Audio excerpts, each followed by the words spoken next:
목요 새벽기도 찬송을 197장 1절과 4절로 시작하겠습니다.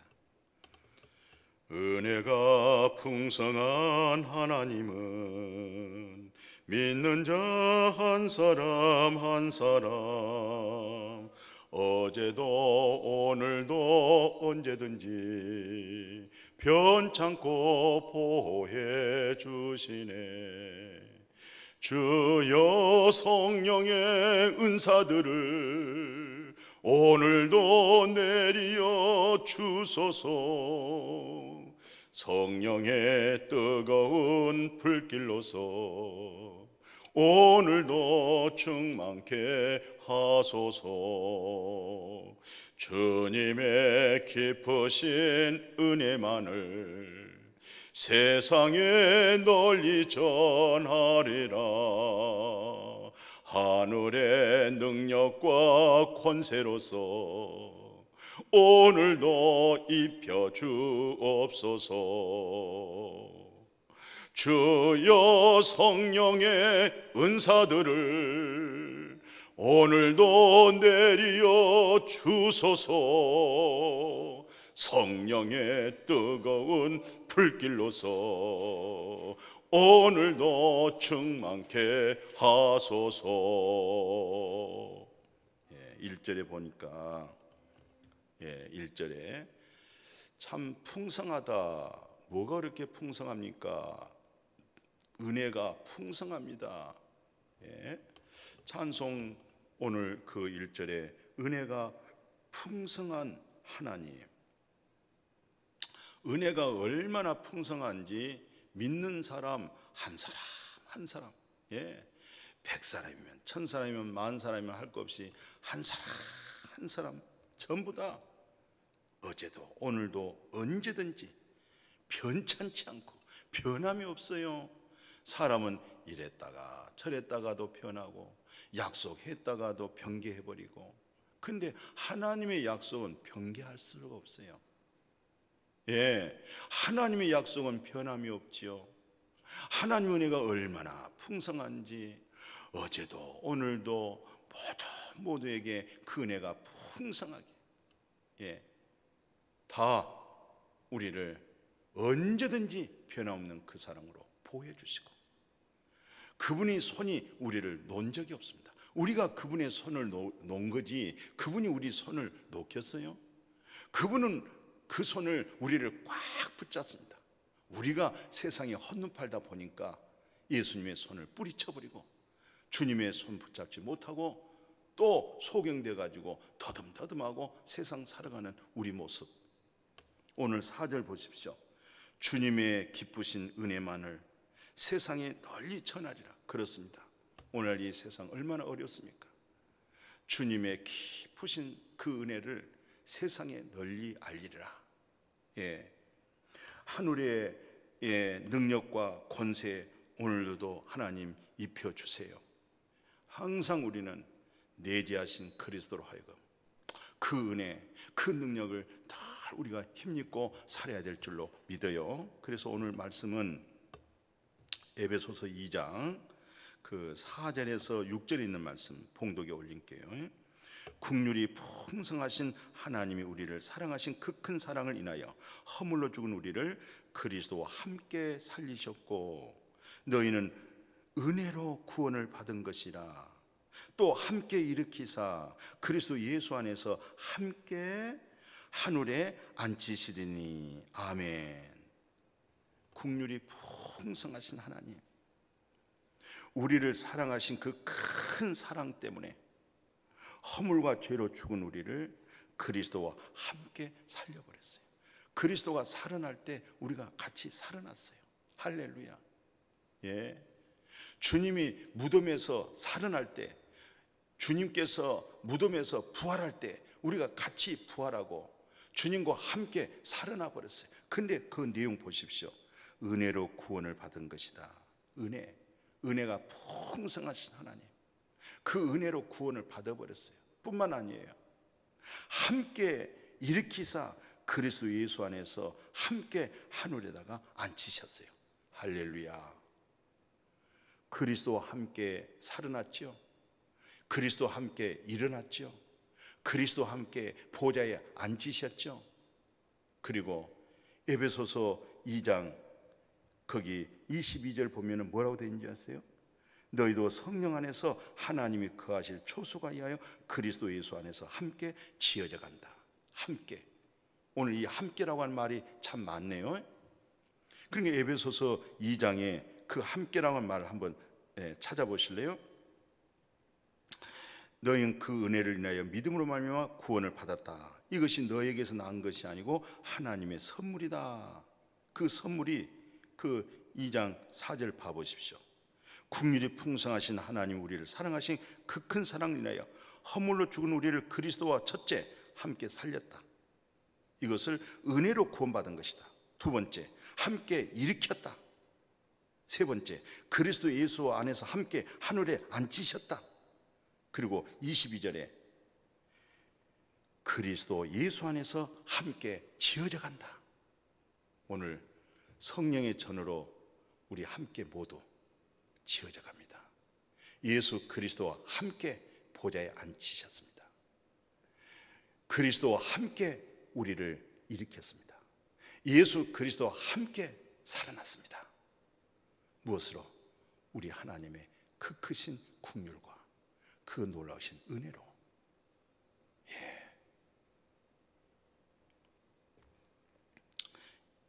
그래서 그 로마서 4장에서 그 3장 이어 있죠. 이 로마서 4장 3절에서 8절은 우리가 꼭 알아야 되겠어요.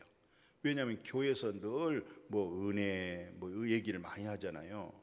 뭐 은혜로 구원받았다고 그런 얘기 많이 하잖아요. 그것이 바로 은혜라고 그런 얘기를 많이 하잖아요.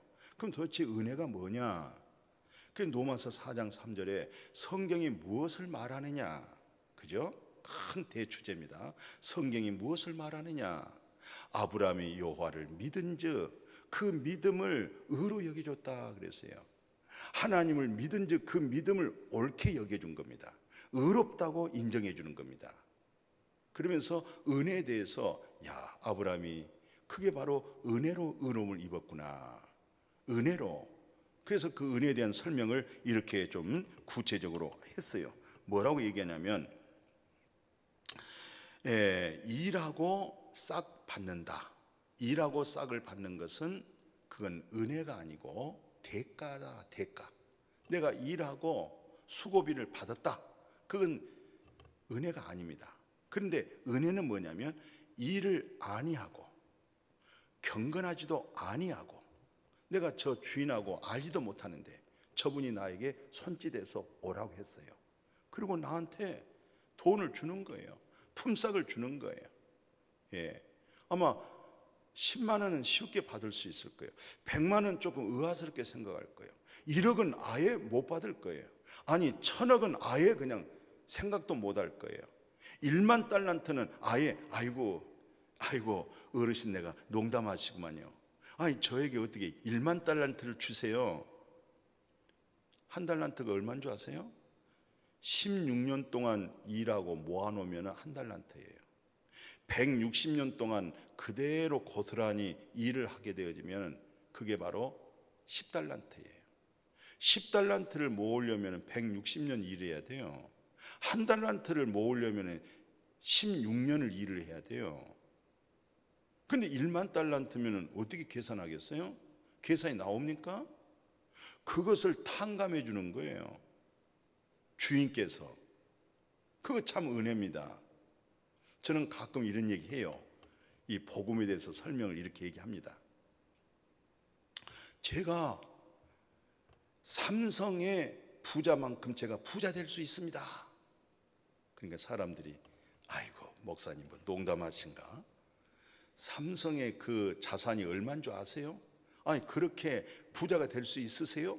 예, 부자가 될 수 있습니다. 그러면서 이렇게 얘기해요.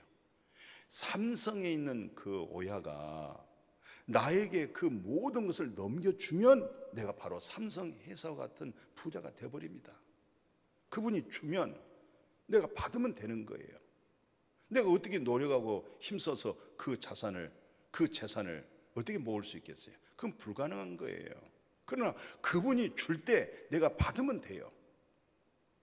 그게 바로 은혜입니다. 아이고 뭐 주겠어요? 물론 세상은 주지 않겠죠. 그런데 이런 말은 있습니다. 어느 목사님들이 같이 식사하는데 아마 이제 웃도리를 벗었나 보죠. 더우니까. 그래서 시계가 보였어요. 시계가 보여주니까 옆에 있는 목사님이 아이고 그 시계 참 좋습니다. 아마 시계가 굉장히 좋았나 봐요. 전에 보지 못했던 시계를 아마 차고 있었었나 봐요. 그 어르신네가.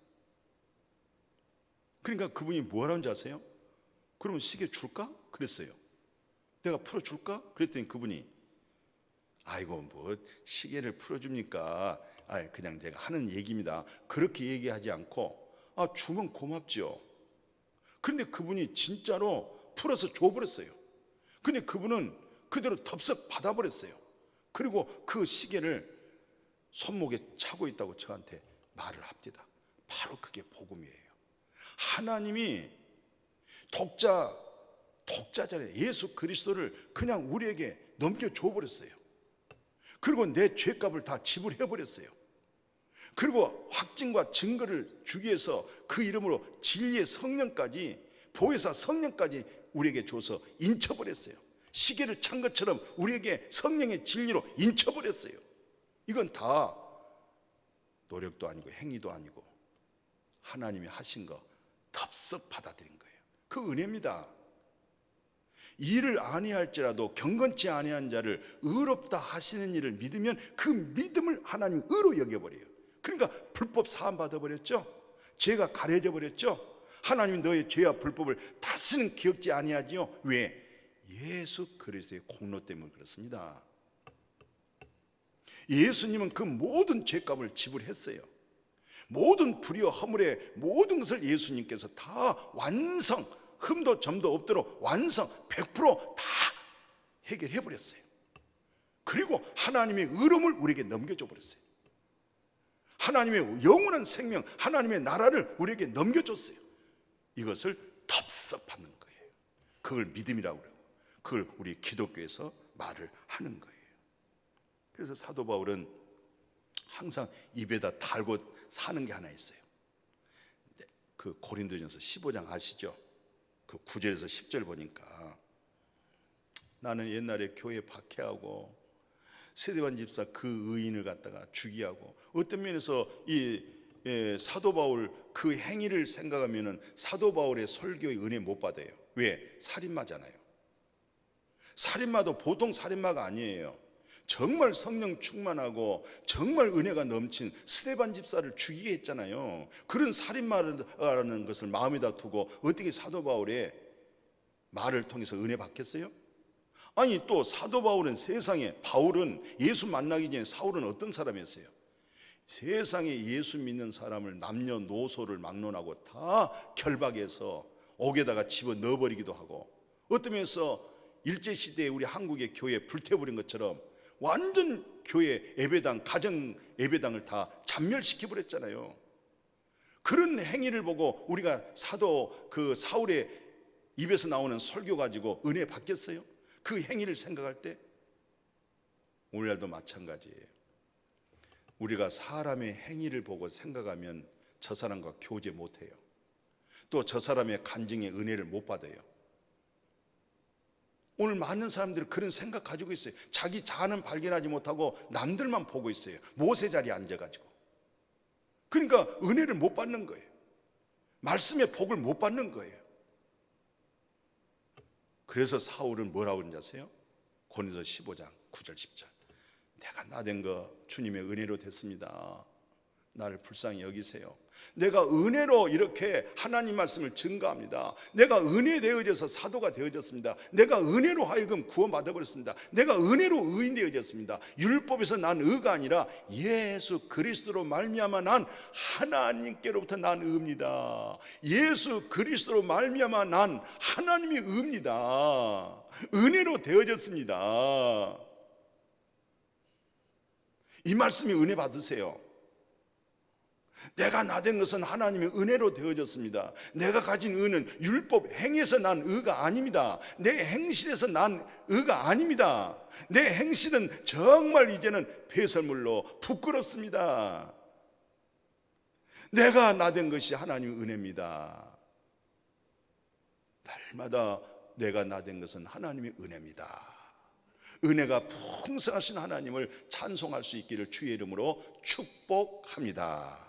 거룩하신 아버지, 은혜로 그 은혜의 손을 내밀어 주셔서 그 은혜의 손을 붙잡은 믿음으로 완전 온전한 구원 받게 하시고 구원의 확신을 얻게 해주신 것 감사함을 드리옵나이다.